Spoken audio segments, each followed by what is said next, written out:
بسم اللہ الرحمن الرحیم۔ السلام علیکم۔ مزمل انفو میں خوش آمدید۔ سچ مچ آمنہ گلاب جیسی تھی، مگر گلاب بھی اسی وقت مہکا کرتے ہیں جب ماحول اور آب و ہوا سازگار ہو، جب دھوپ کڑی ہو اور پھول پر کوئی سایہ بھی نہ ہو تو اس کی بقا ضمانت کوئی نہیں دے سکتا۔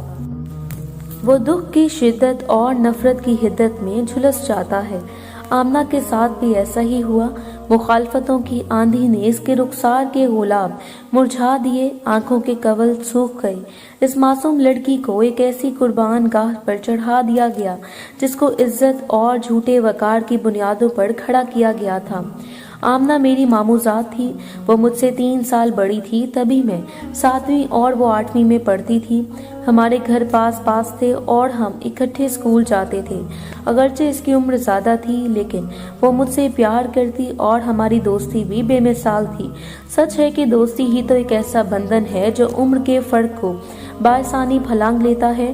ہماری دوستی گھر قریب ہونے کے سبب بھی زیادہ گہری تھی، مگر آمنہ یوں بھی بہت اچھی تھی۔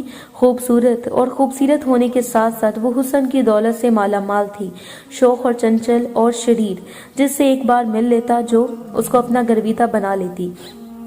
حسن کے ساتھ اگر حسن اخلاق بھی ہو تو انسان کی شخصیت کو 4 چاند لگ جاتے ہیں۔ تبھی وہ رشتہ داروں میں بھی وہی چاہی جاتی تھی۔ افسوس کہ وہ میٹرک سے آگے نہ پڑھ سکی، کیونکہ خاندانی روایتوں کی رسی اتنی دراز نہیں تھی کہ کالج تک جا سکتی۔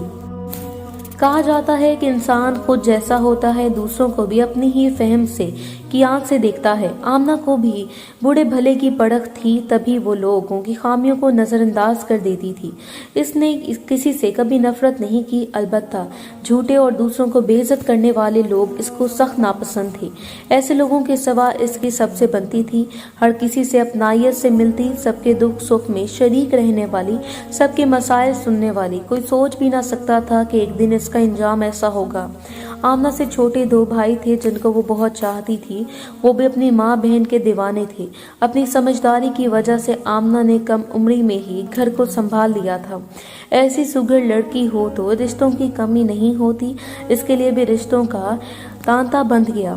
غیر خاندان سے آئے ہر رشتے کو اس وجہ سے مسترد کر دیا کہ ہماری برادری میں لڑکی کو باہر بیاہنے کا رواج نہیں تھا۔ رشتہ لڑکی کے جوڑ کا ہو یا نہ ہو، اس کو کسی بھی ناقدر شناس کی جھولی میں اس وجہ سے ڈال دیا جاتا تھا کہ لڑکا برادری کا ہے۔ اس معاملے میں ہمارے یہاں کی عورت شاید اس وجہ سے بدقسمت ہے، جب بیٹی بڑی ہو جائے تو ماں باپ کے وسیع دامن میں اس کے لیے جگہ کم رہ جاتی ہے۔ ان کی رضامندی کا حق جو دین نے دیا ہے وہ بھی ان سے لے لیا جاتا ہے۔ آمنہ بھی انہی لڑکیوں میں سے ایک تھی جس کو اس حق سے محروم کر دیا گیا۔ وقاص اس کے چچا کا بیٹا تھا۔ جب آمنہ کے لیے اس کا رشتہ آیا تو والدین نے لڑکے والوں سے غور و خوض کی خاطر کچھ مہلت مانگی۔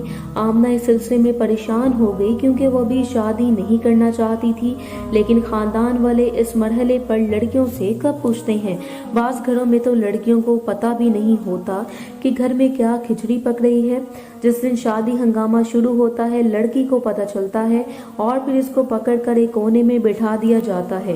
یہی رواج میرے ماموں ممانی کے گھر کا بھی تھا۔ آمنہ کو بھی ماں باپ نے جس ڈولی میں بٹھایا، بیٹھ کر چلی گئی۔ اس کو تو یہ بھی معلوم نہ تھا کہ یہ ڈولی کس دروازے پر رکے گی اور اس کو کس سلطنت کی کنیز بنا کر بھیجا جا رہا ہے۔ ایک دن گھر میں کوئی نہ تھا۔ وقاص آیا اور آمنہ سے مخاطب ہوا کہ میں تم کو پسند کرتا ہوں اور تم سے شادی کرنا چاہتا ہوں۔ خدا کرے تایا تائی میرا رشتہ قبول کر لیں۔ تم کیا کہتی ہو اس بارے میں؟ تم ایسے آوارہ اور اوباش سے شادی کرنا ہرگز پسند نہ کرو گی۔ تم پہلے بھی کئی لڑکیوں کی زندگیاں برباد کر چکے ہو۔ امی ابو گھر پر نہیں ہیں، اس لیے تم اس وقت چلے جاؤ تو بہتر ہے۔ میں تم کو حاصل کر کے رہوں گا آمنہ۔ تم میری یہ بات یاد رکھنا، چاہے جو ہو جائے تم ہی کو میری لائی ڈولی میں بیٹھنا ہوگا۔ آج اتنا غرور کر رہی ہو، کل نہ جانے کیسے آئے، ذرا یہ بھی سوچ رکھنا۔ آمنہ جھوٹے فریبی دغاباز لوگوں کو ناپسند کرتی تھی اور وقاص انہی میں سے ایک تھا۔ وہ اپنے والدین کی لاڈلی بیٹی تھی۔ ماں باپ اس کی ہر خواہش پوری کرتے تھے۔ اس کو امید تھی جب وہ اپنے والدین سے التجا کرے گی، اس کو وقاص سے شادی نہیں کرنی، تو وہ اس کی بات مان جائیں گے۔ وقاص نے اپنے والدین سے کہہ دیا کہ آپ تایا جی کو ہر حال میں راضی کریں، ورنہ میں جان دے دوں گا، آمنہ کو کسی اور کی نہ ہونے دوں گا۔ आमना के वालिद को एक दूर के रिश्तेदार का लड़का पसंद आ गया। इन्होंने सोचा कि लड़का वकास से कहीं बेहतर है, बरादरी का भी है, बस इसी से अपनी बेटी की शादी करना चाहिए। जब वकास के वालिदैन को पता चला कि आमना के वालिद हमारा रिश्ता रद्द करके दूसरे घराने में रिश्ता तय करने का सोच रहे हैं, तो वो बेटे की खुशी की खातिर चंद हमनवाओं को लेकर इनके पास जा पहुंचे और कहा, बचपन में तो भाई साहब का यही कहना था कि वो आमना का रिश्ता हमारे लड़के वकास को देंगे। इसी बिना पर ये बचपन से एक दूसरे को चाहने भी लगे हैं और अब भी दोनों एक दूसरे को बहुत पसंद करते हैं। अगर इनकी शादी आपस में ना हुई तो बहुत नुकसान हो जाएगा। लड़की के चचा के साथ बरादरी के 2 और लोग भी ये कह रहे थे, तो इन लोगों ने इतबार कर लिया। यूं बेचारी आमना ना सिर्फ मुफ्त में रुसवा हो गई, बल्कि खानदान में चहमगोइयां भी होने लगी कि वकास और आमना एक दूसरे को चाहते हैं और अब आमना किसी और से शादी पर आमादा नहीं है। ये मामला भी तरीके से आमना के चचा ने अपनी बरादरी के 2 हमनवाओं के तवज्जुह से खानदान भर में फैला दिया। अब खानदान वाले यही कहते थे कि आमना ने माँ बाप को इनकार कैसे किया है, और वो ऐसी लगती तो नहीं थी। पता नहीं क्या बात हुई है। हमारे माशरे की एक खसूसियत ये भी है कि यहाँ कसूर किसी का भी हो, ख्वाह दोनों का बराबर कसूर हो, बदनामी का एक आलक हमेशा कमजोर लड़की के चेहरे पर मल दी जाती है।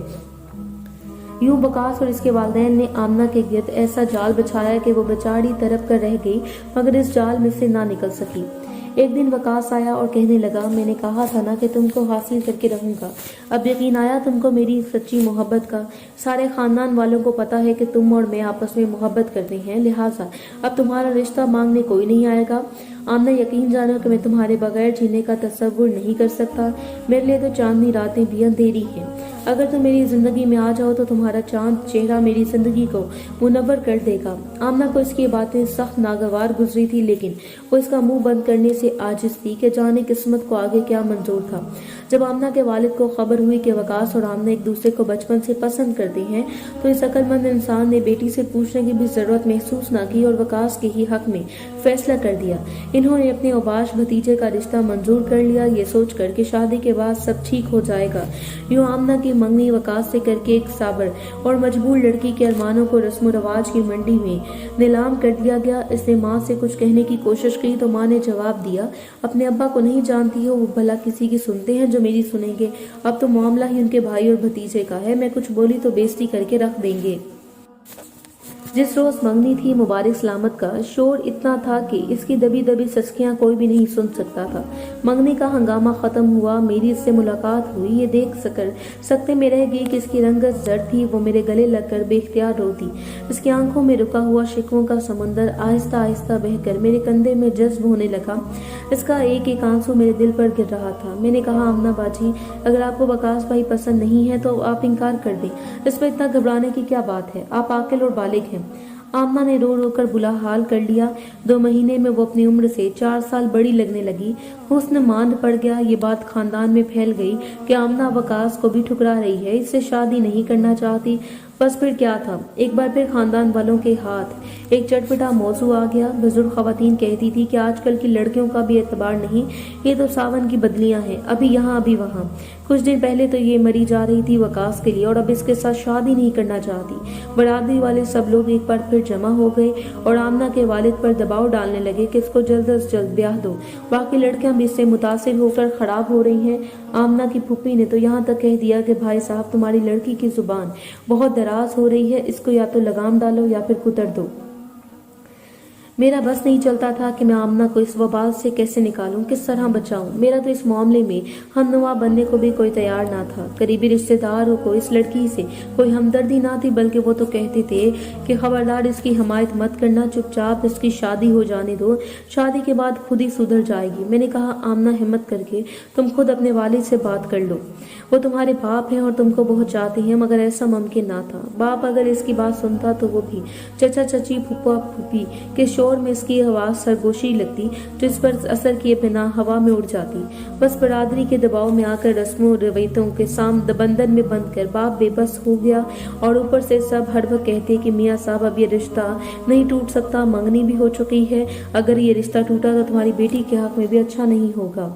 बाप खानदान वालों के नरखे में घिरा हुआ था। अलबत्ता माँ से बेटी की हालत देखी न जाती थी। बेटी के मुसलसल बहते आंसू देखकर वो खुद वकास के पास गई। कहा, बेटा तुम तो मर्द हो, इनकार कर सकते हो, तुम्हारा कुछ ना बिगड़ेगा, लेकिन मेरी बेटी राजी नहीं है। वो रोज बरोज घुलती जा रही है, इसकी जिंदगी बचा लो। वो कहने लगा, ताई जान ये कैसे हो सकता है? हमारे खानदान में पहले कभी ऐसा हुआ है जो अब होगा? मैं इस दिन मर जाऊंगा जिस दिन किसी दूसरे के लिए अपने मंगेतर को छोड़ दूंगा। देखो वकास, मेरी बेटी तुमको पसंद नहीं करती। ये शादी हो गई तो दोनों ही खुश ना रह सकोगे। मामले को समझने की कोशिश करो। वो इनकार करती है तो सारा खानदान भड़क उठता है। तुम मर्द हो, लोगों का मुकाबला कर सकते हो। आमना का तुमसे शादी करने का मन नहीं है तो वो तुम कोई और खुशी भी तुम्हें नहीं दे सकेगी। वकास ये बातें सुनकर भड़क उठा। आप ये कैसी बातें कर रही हैं? अपनी बेटी का तो आपको उतना ख्याल है, मेरे और मेरे वालिदैन की इज्जत का कोई ख्याल नहीं। मैं कह रहा हूँ कि मैं आमना के बगैर नहीं जी सकता, तो आपको यकीन क्यों नहीं आता इस बात का? मंगनी हो गई है तो अब तमाम बरादरी वाले भी मेरे साथ हैं। बगैर माकूल वजह के मंगनी नहीं टूट सकती, और लड़की का इनकार कोई वजह नहीं है। लड़कियां तो ऐसे ही इनकार करती रहती हैं, शादी के बाद सब सेट हो जाती हैं। आप बेफिक्र रहें, मैं इसको इतना प्यार दूंगा कि वो सब कुछ भूल जाएगी। आपको किसी किस्म की मुझसे शिकायत ना होगी। बस आप शादी की तैयारियां करें। मैं जल्द से जल्द अपनी इमानत अपने घर ले जाना चाहता हूँ। आमना की माँ बेआस होकर तही दामन लौट आई। आमना से कहा, बेटी अब यही अपने नसीब का लिखा समझ ले। अगर तुम्हारे बाप हमारी बात सुन लेता तो मैं क्यों वकास के आगे जाकर गिड़गिड़ाती। वो लड़का रहम करने वाला नहीं है। अगर बरादरी को मेरे बारे में बता बैठा कि मैंने आकर इससे बात की है तो तुम्हारे अब्बा मुझे जिंदा न छोड़ेंगे। चंद रोज बाद ही वकास के वालिदैन शादी की तारीख लेने आ गए। यूं आमना की बर्बादी का दिन मुकर्रर कर दिया गया। इसकी आंखें पत्थर की हो गईं और लबों पर चुप का ताला लग गया। पलकें झपकती तो रिमझिम बरसात शुरू हो जाती। तारीख मुकर्रर हो जाने के बाद किसी ने इसके होंठों से एक लफ्ज न सुना। रुखसती वाले दिन में पहले चली गई थी। मुझसे इसकी उदासी देखी न जाती थी। मेरे गले लगकर रोने लगी। वो इतना रोई जैसे इसके बहुत करीबी अजीज की मौत हो गई हो। शादी वाले घर बार बार रोना अच्छा नहीं लग रहा था, सो मैं वहां से चली आई। बिलाखिर आमना को कहकर रुखसत कर दिया कि दुल्हने तो रोती ही हैं, दुल्हे का मुंह देखेगी तो हंस पड़ेगी।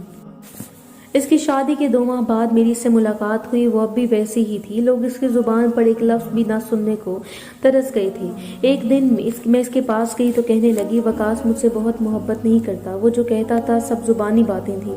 वो सिर्फ अपनी अना की तस्कीन के लिए मुझसे शादी करना चाहता था। हर वक्त मुझको ताने देता है कि तुम किससे शादी करने की खातिर मुझको ठुकरा रही थी। इसकी बातें सुनकर मेरा दिल चाहता है कि खुदकुशी कर लूं। मुझे इसकी बातों से खौफ आने लगा है। वो ऐसी डराने वाली बातें करता है कि मैं के सामने गुंग हो जाती हूँ। आमना ने तो ये मुझे बताया नहीं कि वकास इससे कैसी डराने वाली बातें करता है। वो मुझसे अक्सर कहती, सनम अब तुम, वकास मुझसे जान छुड़ाना चाहता है मगर ये इल्जाम अपने सर नहीं लेना चाहता। देख लेना वो जल्द से जल्द दूसरी शादी कर लेगा।